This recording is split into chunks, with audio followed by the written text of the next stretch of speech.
Boris Johnson will bring his Brexit legislation before a new intake of MPs this week, without the concessions he made before the election, City A.M understands. The Withdrawal Agreement Bill, the key legislation that will pave the way for the UK to leave the European Union on 31 January, is expected to come before the Commons on Friday. MPs will be sworn in today and Wednesday, with the Queen's speech taking place on Thursday.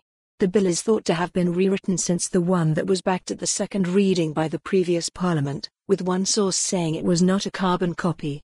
However, with a majority of 80 under his belt, Johnson is not expected to bring forward concessions that he suggested he would consider at the time, including Clause 30, allowing MPs to vote on an extension to the transition period beyond 2020 if a free trade deal was not struck in time. At the time, this trapdoor promise won Johnson the much-needed support of opposition MPs and would-be rebels such as David Gauke, who feared the WAB still ultimately allowed for a no deal. However, with a new majority of 80 under his belt, it is no longer deemed necessary, sources indicated.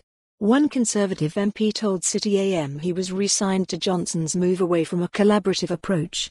"I am not entirely surprised, although I suspect that the future relationship with the EU may now be easier and the prospect of no deal is less possible," he said. It is unlikely that the main scrutiny of the bill will be carried out before Christmas, with the Prime Minister thought to be relaxed about the time frame to get this all-important bill through before the Brexit deadline of the 31st of January. Yesterday the Prime Minister's official spokesman refused to comment on the contents of the bill. He said, "You will have to wait for it to be published, but it will reflect the agreement that we made with the EU on our withdrawal. We plan to start the process before Christmas and will do so in the proper constitutional way in discussion with the Speaker," he said.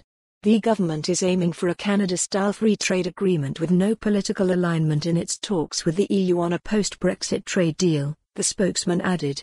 Main image, Getty. For more on this story, visit the news article link.